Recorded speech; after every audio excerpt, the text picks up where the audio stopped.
30 seconds, go. Well, if Super Bowl is the question, Greeny, it's got to be the Cowboys defense. Look, and from 2016 to 2019, this defense was fourth in scoring. Last year, they're 28th. Dan Quinn, the new defensive coordinator, the former head coach of the Atlanta Falcons, who's now the DC at Dallas, has got to get this team even mid-range, Greeny. If they get mid-range, this team will be something to face in the playoffs. But he's got to get them at least 15 or higher for this team to do anything come late January, early February. There's no assistant coach in the NFL whose name I have heard more during this offseason than the name Dan Quinn. Meanwhile, Mike T., I come to you. Ezekiel Elliott coming off a bad season. Have we seen the best of him? Is his best behind us? 30 seconds, go.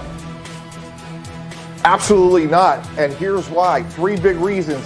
Zach Martin, La'el Collins, Tyron Smith combined, they missed 36 games a year ago.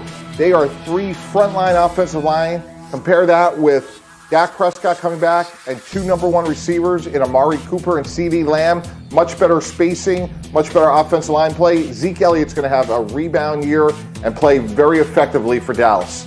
All right, we will see. That feels like an important piece of this puzzle. And then, Shefty, I come to you because, because it's July, everyone always says great things about the Cowboys. So the fans, the media, Vegas, they all consider the Cowboys to be the NFC East favorite. That's their best month. They're unbelievably good. June, July, they're always, every single year, they win the Super Bowl in July. But all kidding aside, how are they viewed around the league? The people that you talk to, how do they look at the Dallas Cowboys? Shefty, go. The rest of the league doesn't pay as much attention to the Dallas Cowboys as we do, Greeny. I can tell you that. Now, they are America's team, and they do captivate many people, but I can tell you that each of these teams around the league are much more focused on their own programs than the Dallas Cowboys. Saying that, I think they view the Cowboys as a bona fide playoff contender when they're healthy. We'll see if they are. The defense has to be better, but there's no reason this team shouldn't be competing for a playoff spot.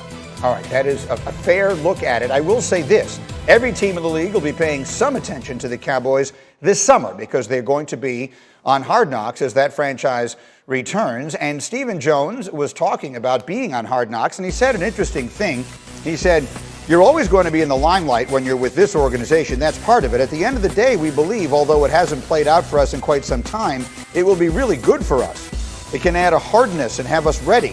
I have a lot of confidence in the team with Dak leading it. Hell, our whole group is ready to make a statement and take the next step. Well, let's talk about the hard knocks of it all there, Mike T, because my first thought was to sort of dismiss that, but you're telling me from personal experience you think he's right.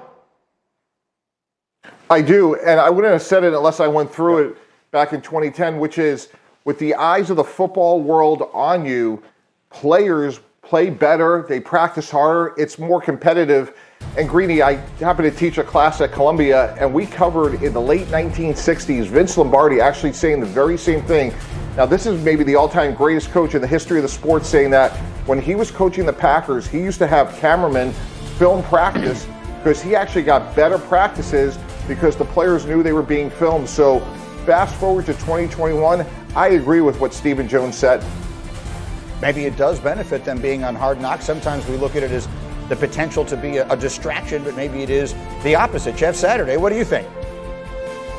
I love it. And I also love the flex by Mike T, little Columbia professor. I hear you big time. Set it out there for the world to know. You know, I mean, let them know who you are, Mike T. No fear, don't shy away from it. No, but listen, I love this Hard Knocks. I love this Hard Knocks with the Cowboys, and I agree with Mike T. I think this does bring a level of excitement to the organization and some expectations. I would say this though: let's make sure we keep our expectations and goals in the right place. The first and foremost, you got to win your division. So let's find a way. Let's not talk about Super Bowls. That's really the part that I'm looking forward to the most. Is when you get inside these team meetings, you get inside what McCarthy's talking about in this team. Are we keeping our goals in check? I don't really care what the world expects out of us. I want to know what the Cowboys organization internally is focusing on. That's got to be win the division, take care of this division, handle our business. Once we get out of it, all the rest of it will handle itself. But make sure we're fine focused, men, on what's really important, and that's getting a home game in the playoffs by winning our division. Shefty, how about the Hard Knocks of it all? Well, as Professor Tannenbaum says, yes, it does benefit teams by having cameras and extra eyes on them in practice. But I would also say, when's the last time that we saw a Hard Knocks team make a big playoff run, make a big Super Bowl push. Has there ever been a Hard Knocks team, Professor Tannenbaum, that's gone on to win the Vince Lombardi Trophy? Forget about Vince Lombardi's practices being taped. What about the Vince Lombardi Trophy for a Hard Knocks team? Has that happened? Well, we had Darrelle Revis holding out on national TV, and we had Hard Knocks, and we went to the championship game. So while we might have fell short of winning the whole thing, we did win a couple playoff games, and net, it was a positive for us. Yes, beat Peyton Manning on the road. Tannenbaum comes through. Yeah. Beat Peyton Manning on the road in the playoffs that year, beat Tom Brady on the road in the playoffs that year. So it didn't work against them in that case. But no, to your point, Shefty, no team has won the Super Bowl after being on Hard Knocks. And you know, again, if they played the Super Bowl in July, the Cowboys would be a lock. But we'll see what winds up happening after Hard Knocks. In the meantime, this is not a good story, what I'm about to show you. But there is a side to it that is fascinating. So the Falcons kicker, Younghoe Koo, was the victim of Grand Theft Auto this past weekend. And he posted an image of an empty parking place and wrote that someone stole his Jeep. And then he wrote, "Can you just bring back my cleats?" And Jeff Saturday, you're going to explain to everyone who wouldn't otherwise understand why that was exactly the reaction you expected him to have.